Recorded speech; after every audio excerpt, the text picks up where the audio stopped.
Dear viewers, dear students, Assalamu alaikum and welcome again. So, in our previous video, we have explained 5 textual questions of the poem When You Are Old by Madcon of class 10th English.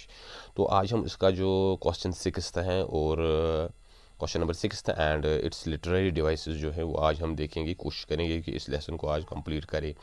तो इसका question number 6 जो है that is write a short paragraph of about 150 to 200 words on the emotions portrait in the poem. तो हमको एक paragraph लिखना है, we have to write down a paragraph on the emotions portrait in this very poem.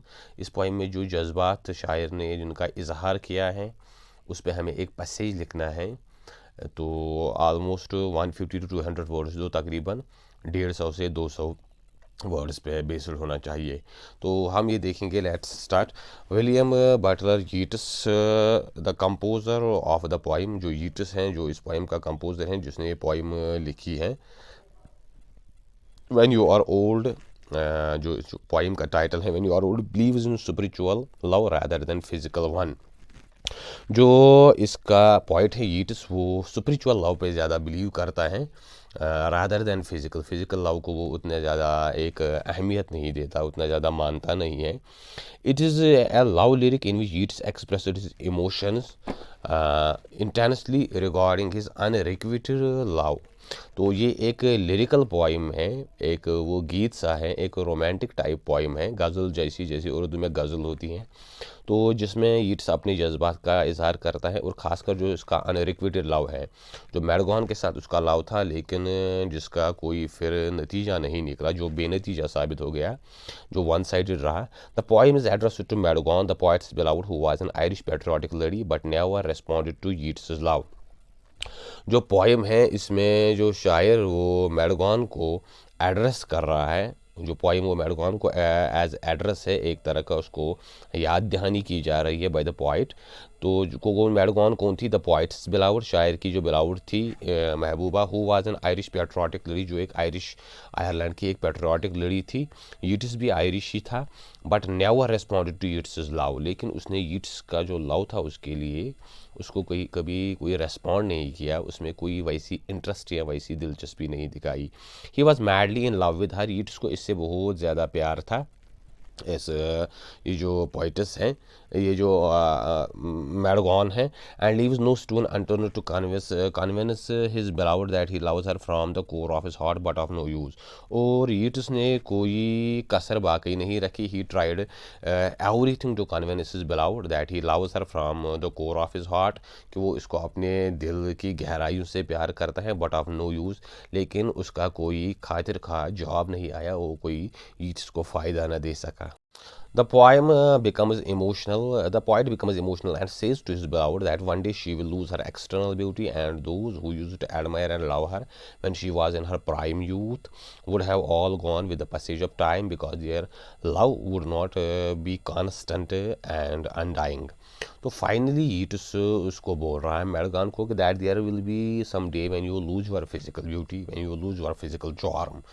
एक दिन तो ऐसा आएगा कि जब आपकी ये फिजिकल ब्यूटी और जो ये ज़ाहिरी खूबसूरती हैं, जो आपका जिस्मानी ये एक बनावट है, ये धीरे धीरे अपनी चार्म लूज़ करेगी, ख़त्म हो जाएगी। और जो आप से वो प्यार करने वाले जो आपको अभी एडमायर करते हैं due to your physical beauty and love you because of your bodily this personality, तो वो वक्त एक आएगा कि उनका जो लव है आपके लिए वो धीरे धीरे ख़त्म हो जाएगा। तो वो कांस्टेंट नहीं रहेगा और वो कोई अनडाइंग नहीं है, क्योंकि it is for a time being. ये जो इसकी मजाजी हैं ये ज़्यादा देर तक नहीं चलता है, वक्त के साथ ही ख़त्म हो जाता है। It will be there only Yeats love that will prove unchanging. और यीट्स कह रहा है कि सिर्फ उसी का प्यार है जो अनचेंजिंग है, जो कभी नहीं बदलेगा, जो वक्त के साथ उसमें कोई वो डिक्लाइन नहीं आएगा, एंड अनडाइंग, कभी मरेगा नहीं। As love for Maud Gonne is based on spirituality, क्योंकि यीट्स को लगता है कि उसका जो लव है मैडगॉन के लिए that is based on spirituality, वो स्पिरिचुअलिटी पे बेस्ड है, न कि फिज़िकलिटी पे। He loves her at every stage of life even when she is in grief and sorrow. क्योंकि ईट्स उससे तब भी प्यार करता है या तब भी प्यार करेगा जब वो डिक्लाइन में होगी या जब वो ग्रीफ तकलीफ़ या दुख में होगी, जब उसकी फिज़िकल जो ब्यूटी है वो ख़त्म हो जाएगी. Still Yeats love him at that very stage. Yeats मानता है कि वो उससे तब भी प्यार करेगा और उसका लव अनडाइंग है. She will then realise the worth of Yeats true evergreen love for her and will be able to differentiate between a true and a false love lover. तो तभी उसको यीट्स की कदर कीमत समझ में आएगी. She will then realise the value of Yeats love. और उसका जो लव है दैट इज़ एवरग्रीन, वो हमेशा के लिए बिल्कुल वैसा ही ताज़ा है. And will be able to differentiate between a true lover and a false lover. और यीट्स कह रहा है कि तभी आपको एक हकीकी आशिक और एक फॉल्स या एक धोखेबाज या एक जो वक्ती मजाजी जो आशिक हैं उसमें फ़र्क समझ में आ जाएगी. That who was the true lover and who was a false lover. So this was these are the emotions that have been portrayed by the poet in this very poem. तो ऐसे जज्बात हैं जिनका शायर ने इस पोइम में ये वो डाले हैं. Then there is are other literary devices. उनमें से what image does the poet use in the poem. शायर ने इसमें कैसी इमेज इस्तेमाल की है. जो तस्वुर होता है या जो एक वो पिक्टोरियल इमेजरी होती है जो हमारे जहन में एक पिक्चर बनाती है, तो वो क्या है. What is the rhyme scheme of the poem. और पोएम की जो राइम स्कीम है, जो हम काफिया होता है एंड राइम स्कीम, तो वो कैसी हैं. तो द 4 लाइन जो इसका इसमें जो इमेजेस हैं, first of all we will look after them. तो images are the pictures produced in the mind by the use of typical words. Images वैसे अल्फाज होते हैं जिससे हमारे जहन में एक पिक्चर बन जाती है. That are the typical words. कुछ खास अल्फाज होते हैं. William Butler Yeats has so many images in his poem when you are old. And Yeats was famous for having these images in his poem. और मैं आपको एक बात बताऊँ कि यीट्स जो था, इसने जो भी पोइट्री लिखी है, सेलिंग टू बेजेंटियम लिखी है या दूसरी पोएम्स जो लिखी है, तो ईट्स बड़ा मशहूर था इमेजरी के लिए. उसकी इमेजरी बड़ी स्ट्रांग थी. इस पोइम में भी वैसे ही है. Nodding by the fire. आप वो जो आग जलाते हैं to keep your self warm, और उसके साथ में आप वो रेस्ट कर रहे होते हो या सो जाते हो, खराटे ले रहे होते हो, तो that's nodding by the fire. Dream of the soft look. जो जवानी में वो एक सॉफ्ट लुक होती है आपके चेहरे पे, आपकी आंखों में एक सॉफ्टनेस होती है, वो यहाँ पे ईट्स हमें समझाना चाहता है. Deep shadows of the eyes. जो आंखों में वो शैडोज होती हैं, जो वो ड्रीमी आइज़ होती हैं कुछ लोगों की, वैसे जैसी इस मैडगॉन की थी. Moments of glad grace. Moments of glad grace means that when you are beautiful, when you are at the prime of your youth. जब आप पूरी अपने शबाब पे हो, पूरी जवानी पे हो, तो बड़ी शान हो आपकी. तो then there is the pilgrim soul. Pilgrim soul mean जो आपका स्पिरिट है, सोल है, जो आपकी इनर पर्सनैलिटी है, तो वो कैसा होता है, रूहानियत जिसको बोलते हैं. द ग्लोइंग बार्स मीन्स वो जो अंगारे होते हैं, बर्निंग, जिनसे वो सुर्ख लपटें निकलती हैं. तो then there is a crowd of stars. जो वो तारों का एक जुर्मट होता है रात को जब हम आसमान की तरफ देखते हैं. Then there is the sorrows of the changing face. जो वक्त के साथ साथ इंसान की जवानी डल जाती है और उसके चेहरे पे वो जुरियाँ आ जाती हैं या वो दुख और जो तकलीफ़ वो ज़ाहिर हो जाते हैं, उसके चेहरे की अक्कासी जो है वो उस चीज़ को बयान करती हैं. That means the changing face. जो वक्त के साथ साथ इंसान की खूबसूरती है, इंसान की जवानी ख़त्म हो जाती हैं. So these are some of the poetic devices or the literary devices that images that poet has employed और bring in this very poem. तो इसके बाद जो राइम स्कीम है पोएम की, the 4 line verse stanza rhymer और unrhymer is called है क्वार्टरन. जो 4 लाइन्स का एक वो स्टेंजा होता है, बंद होता है, दैट इज कॉल्ड है क्वार्टरन. उसको क्वार्टरन बोलते हैं अंग्रेजी में. जैसे जो 2 लाइन्स का होता है उसको कपलेट बोलते हैं, और जो 7 लाइन्स का होता है उसको सेस्टेट बोलते हैं. वैसे ही the poem when you are old has 3 quatrains. ये जो पोएम है ये 3 क्वार्टरन में लिखी गई है, 4 की 3 लाइनों में लिखी गई है. दैट मीन्स टोटल 12 लाइन्स आती हैं. It's rhyme scheme is ABBACDDCEFFE. इसकी जो राइम स्कीम बनती है वो ABBA, जो इसके एंड के जो वर्ड्स आते हैं उनकी जो साउंड होती हैं वो मैच हो जाती हैं, तो उससे ABBACDDCEFFE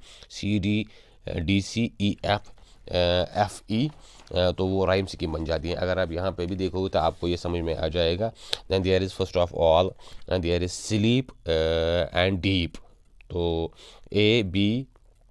A B B A, तो A ये कंसिडर किया जाएगा स्लीप, और D B यहाँ पे फिर वही A कंसिडर किया जाएगा, यहाँ बुक और लुक B कंसिडर किया जाएगा। तो वैसे ही ग्रेस वो C कंसिडर किया जाएगा, और जो यहाँ पे इसका एंड है दैट इज़ द फेस, तो वो भी C कंसिडर किया जाएगा। तो यहाँ पे ये कंसिडर किया जाएगा D, वो वैसे ही ये एक राइम सी बन जाती है जो पोइट ने यहाँ पे एम्प्लॉय की हुई है।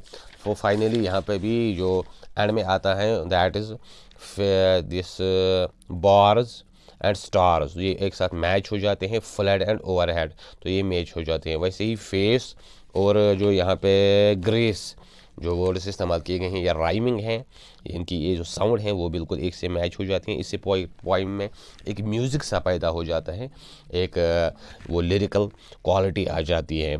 सो ये वैसे हैं ABBA CD DCEFFE, ये इसकी टोटल राइम है, क्योंकि ये 3 ही क्वार्टरन है। which means that the first line of every quatrain rhyme is with its fourth line. That means first line और जो fourth line A और A ये यहाँ पे मैच हो जाता है तो राइम बन जाती हैं। तो वैसे ही second line of every quatrain with is third, और जो सेकंड है B यहाँ पे D यहाँ पे FF, ये एक से राइम हो जाती हैं और इसकी एक राइम बन जाती है। तो राइमिंग ये राइमिंग पोइम है, ये कोई राइमंड नहीं है या फ्री वर्स नहीं है। So these are some of the literary.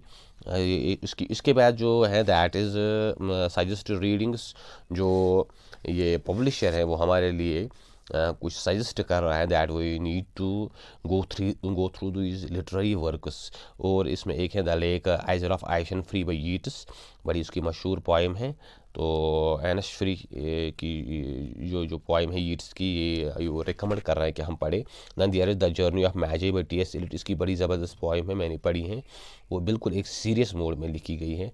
ये 11th के लिटरेचर जो पुरानी सिलेबस की बुक थी 11th इंग्लिश लिटरेचर, उसमें ये पोइम थी J.K. बोस की। दैन देयर इज़ सोनेट, ये हैं शायद 115 या 118 जो है शेक्सपियर का, ये बड़ा मशहूर है, ये हमने पढ़ा है, ये हमारे सिलेबस में था, तो कॉलेज यूनिवर्सिटी में ये आते हैं। Then there is poetry by Pablo Neruda की पोइम, इसकी पोइम शायद कहीं किसी क्लास में शायद 10th या 9th में इसकी कोई ना कोई पोइम है।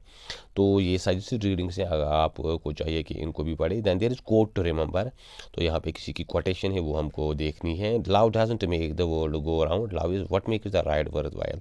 तो शायर कह रहा है कि लव जो है इससे दुनिया वो गो अराउंड मतलब गोल नहीं हो जाता, या आप love is what makes the ride worthwhile.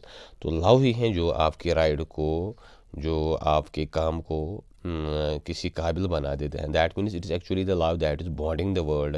दुनिया में अगर लोग जो जी रहे हैं, इनमें जो बहुत बड़ी क्वालिटी है जिससे ये दुनिया चल रही है दैट इज़ द लव, और इसी की वजह से ये सब इंटरेस्टिंग है, ये सब चल रहा है, चाहे वो फैमिली की बुनियाद पे हो, सोसाइटी की बुनियाद पे हो, रिलेशन की बुनियाद पे हो, ह्यूमैनिटी की बुनियाद पे हो, किसी न किसी सूरत में ये जो लव है वही बॉन्ड है। जैसे कि रूमी ने कहा love is the bond between you and everything.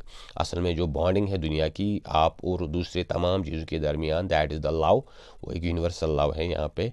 तो फ्रैंकलिन पी जोन्स ने ये कोटेशन कि ये जो कोटेशन है यहाँ पे है। तो उम्मीद है आपको ये समझ आया होगा। Question 6 and the literary devices.